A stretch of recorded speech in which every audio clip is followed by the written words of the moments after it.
భారతీయ చిత్ర పరిశ్రమలో ఏ ఇతర భాషలకు లేని ప్రత్యేకత తెలుగు సినీ రంగానికి ఉంది.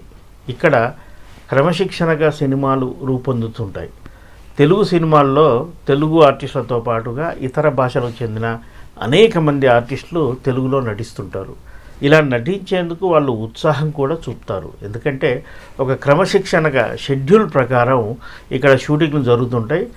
ఆర్టిస్టులు ఏవైతే డేట్స్ ఇస్తారో ఆ డేట్స్ ప్రకారమే దర్శకులు వాళ్ళకు సంబంధించిన షూటింగ్ పార్ట్ పూర్తి చేస్తుంటారు. అందుకే వివాదాలు చాలా తక్కువ. పైగా కమిట్ అయిన రెమ్యునేషన్ కూడా పువ్వుల్లో పెట్టి ఇవ్వడం తెలుగు నిర్మాతల ప్రత్యేకత.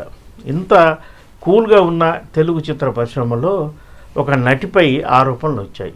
పాయల్ రాజ్పూత్ అనే నటి RX100 సినిమాతో వెలుగులోకి వచ్చిన విషయం తెలిసిందే. ఆ తర్వాత ఆమెకు తెలుగులో మంచి అవకాశాలు వచ్చాయి. అనేక సినిమాల్లో కూడా నటించింది. ఆమెకు ఒక ప్రత్యేక ఇమేజ్ ఉండడంతో ఆమె ప్రధాన పాత్రధారిగా రక్షణ అనే సినిమా తెరకెక్కింది. అయితే ఈ సోలో హీరోయిన్గా ఆమెకు ఇది అరుదైన అవకాశం. సహజంగా టాప్స్ రేంజ్లో ఉన్న హీరోయిన్లనే, అంటే మన కాజల్ కావచ్చు, నయనతార, త్రిష, సమంత ఇలాంటి ఆర్టిస్టులతోనే లేడీ ఓరియంటెడ్ సినిమాలు తీస్తుంటారు. దీనికి భిన్నంగా పాయల్ రాజ్పూత్తో కూడా ఆమె ప్రధాన పాత్రగా సినిమాలు రూపొందడం విశేషం. సినిమా పేరు మనం రక్షణ అని ఇంతకుముందే చెప్పుకున్నాం. ఈ రక్షణ సినిమా పూర్తయింది కూడా. అయితే ఈ సినిమా ప్రారంభమై పూర్తి కావడానికి కొంత సమయం పట్టింది. చిన్న సినిమాలు పూర్తి కావాలంటే అనేక విషయాలు ఉంటాయి, ముఖ్యంగా ఆర్థిక విషయాలు కూడా ఉంటాయి. అయినప్పటికీ నిర్మాత ఎలా కొంత ఇబ్బంది పడ్డప్పటికీ చివరికి సినిమాను పూర్తి చేశారు. ఈ సినిమా కోసం పాయల్ రాజ్పూత్ నుంచి 50 రోజుల కాల్ షీట్లు తీసుకున్నారు. ఆమె కూడా కమిట్ అయిన ప్రకారం 47 రోజులు షూటింగ్ చేసింది. ఇంకా 3 రోజులు షూటింగు, అంటే డేట్స్ షూటింగ్ కానప్పటికీ సినిమా ప్రచారంలో ఆమె పాల్గొనాలి. సినిమా రిలీజ్కి వచ్చింది, డేట్ కూడా ప్రకటించిన నేపథ్యంలో పాయల్ రాజ్పూత్ను హైదరాబాద్ ఆహ్వానించి ఆమె చేత మీడియా సమావేశం ఏర్పాటు చేయడం, ప్రత్యేక ఇంటర్వ్యూలు చేయడం, తద్వారా సినిమాకు తగిన ప్రచారం కల్పించి ప్రేక్షకుల ముందుకు తీసుకెళ్ళాలి అనేది నిర్మాత ఉద్దేశం. ఇక్కడే నిర్మాతకు నటికి మధ్య తిరకాసు ఏర్పడింది. ఆమె ముంబై వదిలిపెట్టి రానంటూ భీష్మించు కూర్చుంది. నిర్మాత పలు దఫాలుగా ఆమెను రిక్వెస్ట్ చేశాడు, ఇది చిన్న సినిమా, కింద మీద పడి పూర్తి చేశాము, ప్రేక్షకుల ముందుకు వెళ్ళే తరుణంలో నువ్వు సినిమాకు ప్రధాన పాత్రధారినివి కాబట్టి నువ్వు ఖచ్చితంగా హైదరాబాద్ వచ్చి మీడియాతో మాట్లాడాలనేది ఆయన రిక్వెస్టు. అయితే పాయల్ రాజ్పూత్ నుంచి వచ్చిన సమాచారం ఏంటంటే, ఈ సినిమాలో నటించినందుకు తన కమిట్ అయిన రెమ్యునేషన్లో ఇంకా 6 లక్షలు బాకీ ఉన్నావు కాబట్టి నిర్మాతను ఉద్దేశించి ఆమె చెప్పింది. ఆ 6 లక్షలు తిరిగి ఇచ్చేస్తే, అంటే కమిట్ అయిన అమౌంట్ ఇచ్చేస్తే తను రావడానికి ఇబ్బంది లేదని ఆమె నుంచి సమాచారం వచ్చింది. నిజానికి నిర్మాత కూడా కమిట్ అయిన మొత్తం 6 లక్షలు బ్యాలెన్స్ ఇవ్వాలి కాబట్టి అతను ఇవ్వడానికి సిద్ధమయ్యాడు. చెక్కు కూడా సిద్ధం చేసుకున్నాడు. పాయల్ రాజ్పూత్ కానీ ఆమె సంబంధికులు కానీ ఆ చెక్కు తీసుకోవడానికి ముందుకు రాలేదు. దాంతో ఈ కేసు కొద్ది నెలలుగా పెండింగ్లోనే ఉంది.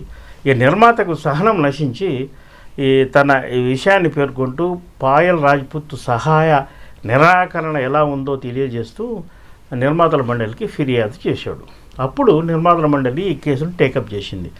సహజంగా ఆర్టిస్టుల మీద వివాదం వచ్చినప్పుడు నిర్మాత కంప్లైంట్ చేస్తే నిర్మాతల మండలి నుంచి ఆర్టిస్టులందరూ మా అసోసియేషన్లో సభ్యత్వం ఉంటుంది కాబట్టి మా అసోసియేషన్కు రిఫర్ చేస్తారు. మీ సభ్యురాలిపై ఇలా ఆరోపణలు వచ్చాయి, దీని మీద మీరేమైనా చర్య తీసుకుంటారా అని. కానీ ఇక్కడ వచ్చిన ప్రాబ్లం ఏంటంటే, పాయల్ రాజ్పూత్ అనే నటి మా అసోసియేషన్లో సభ్యురాలు కాదు, ఆమె సభ్యత్వం తీసుకోలేదు. దాంతో మా అసోసియేషన్ ఈ విషయంలో ఏం చేయలేక అదే విషయాన్ని నిర్మాతల మండలికి తెలియజేసింది. ఇప్పుడు మళ్ళీ బాల్ నిర్మాతల మండలి చేతిలోకి వచ్చింది. అయితే ఇప్పుడు పాయల్ రాజ్పూత్ నుంచి, అంటే నేరుగా ఆమె కాకుండా ఆమె వెన్నంటి ఉన్న వాళ్ళు ఇప్పుడు అదనంగా 6 కాదు 25 లక్షలు డిమాండ్ చేస్తున్నట్టుగా తెలిసింది. ఈ 25 లక్షలు ఈ పరిస్థితిలో నిర్మాత చెల్లించే పరిస్థితి లేదు.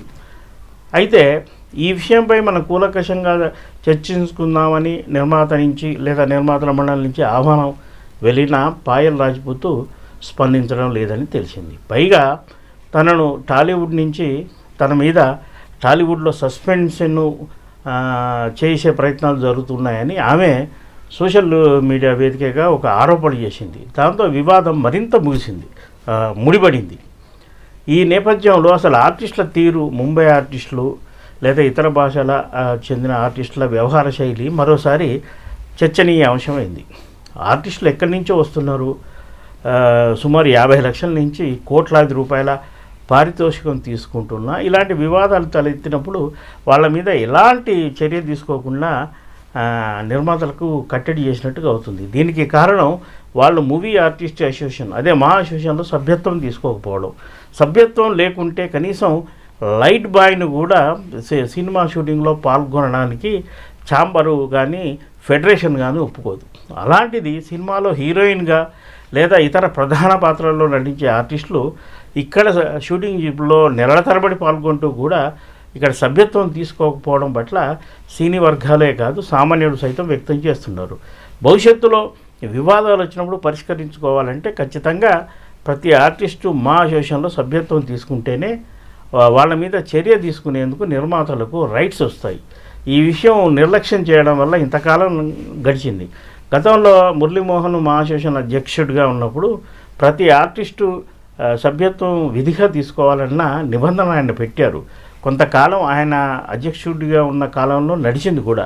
కానీ తర్వాత దీన్ని ఎవరు పట్టించుకోకపోవడంతో ఈ పాయల్ రాజ్పూత్కు వచ్చిన వివాదాలు లాంటివి వచ్చినప్పుడు నిర్మాతలు ఏమి చేయలేని పరిస్థితి వస్తుంది. దీనికి ముగింపు బలగాలని ఇప్పుడైనా చిన్న నిర్మాతలందరూ ఐక్యంగా ఉండి ఈ మా అసోసియేషన్లో ప్రతి ఆర్టిస్టు విధిగా సభ్యత్వం తీసుకుంటేనే ఈ వివాదాలు తలెత్తినప్పుడు వాళ్ళని కట్టడి చేసే అవకాశం ఉంటుందని స్పష్టంగా చెప్తున్నారు.